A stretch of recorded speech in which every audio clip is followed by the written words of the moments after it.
तो दोस्तों आज हम फिर से आपके लिए लेकर आए हैं देश दुनिया की तमाम ताज़ा बड़ी खबरें। सबसे पहली बड़ी खबर में आपको बताएंगे दोस्तों कि इजराइल अमेरिका को सबक सिखाने के लिए ईरान ने कई देशों में बनाई हथियार बनाने की फैक्ट्रियां, नेतन्याहू की उड़ी नींद।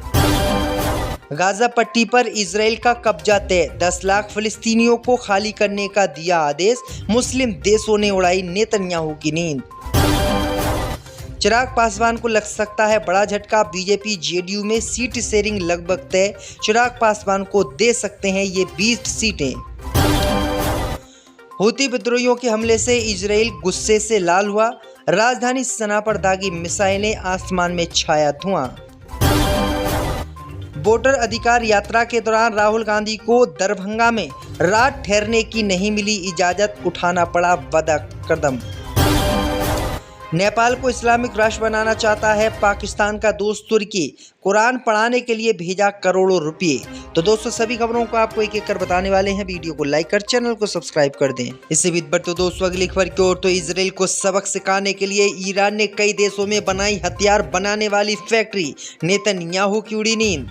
दोस्तों आपको बता दें कि ईरान ने इजराइल और अमेरिका को सबक सिखाने के लिए अब दुनिया के कई देशों में गुपचुप तरीके से हथियार बनाने की फैक्ट्रियां खोल ली हैं। वहीं आपको बता दें कि इजराइल ने इस चीज का दावा शुक्रवार को किया है। दरअसल आपको बता दें कि इजराइल ने कहा है कि ईरान हमको बर्बाद करना चाहता है और हमारी बर्बादी के लिए ईरान ने गुपचुप तरीके से दूसरे देशों में हथियार बनाने वाली फैक्ट्रियां स्थापित की हैं, जिससे अगर हम ईरान पर हमला करें तो उनकी फैक्ट्रियां तबाह ना हो पाएं और ईरान का काम लगातार चालू रहे। वहीं आपको बता दें दोस्तों कि ईरान के इस फैसले से अमेरिका समेत नेतन्याहू की नींद उड़ गई है और ईरान कभी भी इजराइल को सबक सिखा सकता है। इससे भी बढ़ तो दोस्तों अगली खबर की ओर, तो चिराग पासवान को लग सकता है झटका, बीजेपी जेडीयू में सीट शेयरिंग लगभग तय। दोस्तों आपको बता दें कि बिहार में विधानसभा चुनाव इस साल अक्टूबर नवंबर में हो सकते हैं। चुनावों के लिए सभी गठबंधन अपनी तैयारियां लगभग पूरी कर चुके हैं। जहां एक ओर सत्ता पर काबिज राष्ट्रीय जनतांत्रिक गठबंधन है, तो वहीं दूसरी ओर इंडिया गठबंधन भी इस चुनाव को जीतने में पूरी ताकत लगा रहा है। इंडिया गठबंधन के नेता बिहार में रैली कर रहे हैं। वहीं अब खबर सामने निकल कर आई दोस्तों कि बिहार में सीट शेयरिंग को लेकर चिराग पासवान को बड़ा झटका लग सकता है। दरअसल आपको बता दें कि इंडियन एक्सप्रेस की रिपोर्ट के मुताबिक जेडीयू और बीजेपी दोनों सहयोगी दलों में 100-105 सीटों पर चुनाव लड़ने की चर्चा हुई है। वहीं आपको बता दें कि चिराग पासवान के नेतृत्व वाली लोजपा ने 40 सीटों की मांग की है, लेकिन एनडीए सिर्फ 20 सीट देने पर ही उसको राजी हुआ है। वहीं आपको बता दें कि सीट शेयरिंग को लेकर चिराग पासवान को बड़ा झटका लग सकता है। उनके मन मुताबिक सीटें नहीं मिल सकती है, जिसके कारण चिराग पासवान बीजेपी का एनडीए गठबंधन छोड़ भी सकते हैं। इससे भी बढ़ तो दोस्तों अगली खबर की ओर, तो गाजा पर इजराइल का कब्जा तय, 10 लाख फिलिस्तीनियों को खाली करने का आदेश, मुस्लिम देशों ने जताई नाराजगी। दोस्तों आपको बता दें कि इजराइल गाजा पर संपूर्ण कब्जे की तैयारी में है। इजराइल के प्रधानमंत्री बेंजामिन नेतन्याहू ने इस संबंध में कई बैठकें इजराइल में की है। गाजा में रहने वाले करीब 10 लाख फिलिस्तीनियों को इलाका खाली करने का आदेश नेतन्याहू कभी भी दे सकता है। इजरायली सेना ने गाजा में हमास की कई सुरंगों को बंकर बस्टर बमों से उड़ा दिया है।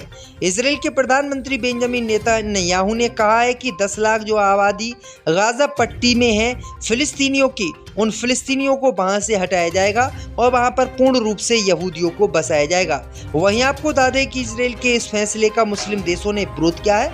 मुस्लिम देशों ने कहा है कि वो किसी भी कीमत पर ऐसा नहीं होने देंगे। इससे भी बढ़ तो दोस्तों अगली खबर की ओर, तो बिहार में वोटर अधिकार यात्रा के दौरान राहुल गांधी को दरभंगा में ठहरने की नहीं मिली इजाजत, रात में ही उठाना पड़ा बड़ा कदम। दोस्तों आपको बता दें कि बिहार विधानसभा चुनाव में भाजपा को धूल चटाने के लिए राहुल गांधी और तेजस्वी यादव पूरे प्रदेश में वोट अधिकार यात्रा निकाल रहे हैं और उनकी ये यात्रा 26 अगस्त को दरभंगा पहुंची। दरभंगा के तहत रात्रि विश्राम के लिए जीव घजाट हाई स्कूल परिसर को चुना गया था, लेकिन जिला प्रशासन ने स्कूल में रात्रि विश्राम की इजाजत देने से राहुल गांधी को इनकार कर दिया। प्रशासन का कहना है कि ये एक शैक्षणिक संस्था है और इससे पठन पाठन में व्यवधान आ सकता है। अब यात्रा का रात्रि विश्राम फखरुद्दीन टीचर ट्रेनिंग कॉलेज परिसर में होगा। उक्त स्थल के लिए समाज कल्याण विभाग से अनुमति लेनी थी, लेकिन विभाग से अनुमति नहीं मिलने के कारण कार्यक्रम स्थल को बदलकर Fakhruddin Ali Ahmed teachers training college campus में कर लिया गया है। तो ये बड़ी अपडेट आ रही दोस्तों। इससे भी पर तो दोस्तों अगली खबर की ओर तो हूती विद्रोहियों के हमले से बर्बाद हुआ इजराइल, राजधानी सना पर दागी मिसाइलें हैं। जब दोस्तों आपको बता दें कि यमन के हूती विद्रोहियों ने इजराइल पर भीषण हमला कर दिया और इसी हमले से इजराइल आग बबूला हो गया। खबर सामने निकल कर आई दोस्तों कि हूती विद्रोहियों के हमले का जवाब देने के लिए इजराइल की सेना ने हवाई हमले हूती विद्रोहियों की राजधानी यानी यमन की राजधानी सना पर की है। वहीं आपको बता दें हूती के सुरक्षा सूत्रों ने बताया है कि हमला सना के एक नगर पालिका भवन पर हुआ है, उसमें हताहत होने की खबरें हैं। स्थानीय लोगों ने बताया है कि बमबारी राष्ट्रपति भवन और मिसाइल ठिकानों के पास भी हुई है। हमले का वीडियो भी सोशल मीडिया पर तेजी से वायरल हो रहा है। लोगों ने इजराइल के खिलाफ प्रदर्शन भी शुरू कर दिए हैं। दरअसल आपको बता दें कि इजराइल हूती विद्रोहियों के कमांडरों को मारना चाहता था, लेकिन हूती विद्रोहियों के एक भी कमांडर को वो छू तक नहीं पाया, सिर्फ उसने राष्ट्रपति भवन पर ही हमले किए हैं। इससे भी तो दोस्तों अगली खबर की ओर तो नेपाल को एक इस्लामिक राष्ट्र बनाना चाहता है पाकिस्तान का दोस्त तुर्की, कुरान पढ़ाने के लिए भेजे करोड़ों रुपये।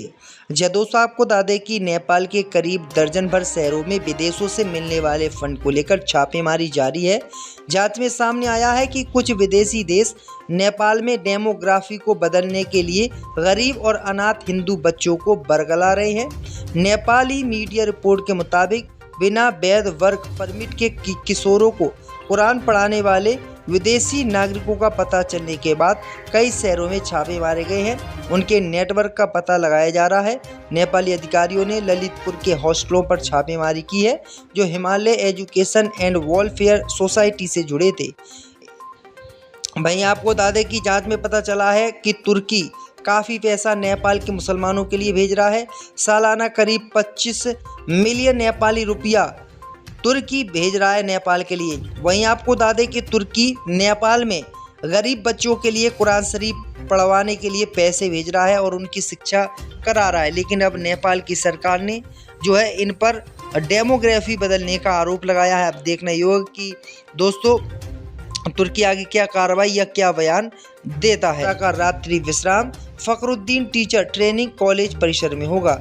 उक्त स्थल के लिए समाज कल्याण विभाग से अनुमति लेनी थी, लेकिन विभाग से अनुमति नहीं मिलने के कारण कार्यक्रम स्थल को बदलकर Fakhruddin Ali Ahmed teachers training college campus में कर लिया गया है।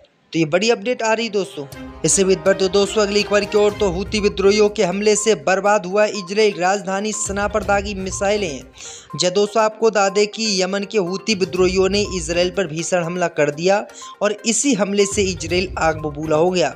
खबर सामने निकल कर आई दोस्तों कि हूती विद्रोहियों के हमले का जवाब देने के लिए इजराइल की सेना ने हवाई हमले हूती विद्रोहियों की राजधानी यानी यमन की राजधानी सना पर की है। वहीं आपको बता दें हूती के सुरक्षा सूत्रों ने बताया है कि हमला सना के एक नगर पालिका भवन पर हुआ है, उसमें हताहत होने की खबरें हैं। स्थानीय लोगों ने बताया है कि बमबारी राष्ट्रपति भवन और मिसाइल ठिकानों के पास भी हुई है। हमले का वीडियो भी सोशल मीडिया पर तेजी से वायरल हो रहा है। लोगों ने इजराइल के खिलाफ प्रदर्शन भी शुरू कर दिए हैं। दरअसल आपको बता दें कि इजराइल हूती विद्रोहियों के कमांडरों को मारना चाहता था, लेकिन हूती विद्रोहियों के एक भी कमांडर को वो छू तक नहीं पाया, सिर्फ उसने राष्ट्रपति भवन पर ही हमले किए हैं। इससे भी तो दोस्तों अगली खबर की ओर तो नेपाल को एक इस्लामिक राष्ट्र बनाना चाहता है पाकिस्तान का दोस्त तुर्की, कुरान पढ़ाने के लिए भेजे करोड़ों रुपये। दोस्तों आपको बता दें कि नेपाल के करीब दर्जन भर शहरों में विदेशों से मिलने वाले फंड को लेकर छापेमारी जारी है। जांच में सामने आया है कि कुछ विदेशी देश नेपाल में डेमोग्राफी को बदलने के लिए गरीब और अनाथ हिंदू बच्चों को बरगला रहे हैं।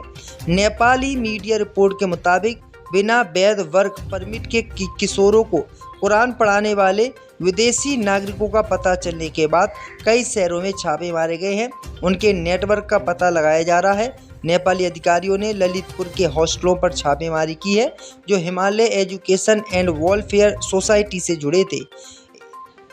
वहीं आपको बता दें कि जांच में पता चला है कि तुर्की काफ़ी पैसा नेपाल के मुसलमानों के लिए भेज रहा है। सालाना करीब 25 मिलियन नेपाली रुपया तुर्की भेज रहा है नेपाल के लिए। वहीं आपको बता दें कि तुर्की नेपाल में गरीब बच्चों के लिए कुरान शरीफ पढ़वाने के लिए पैसे भेज रहा है और उनकी शिक्षा करा रहा है। लेकिन अब नेपाल की सरकार ने जो है इन पर डेमोग्राफी बदलने का आरोप लगाया है। अब देखना ये होगा कि दोस्तों तुर्की आगे क्या कार्रवाई या क्या बयान देता है।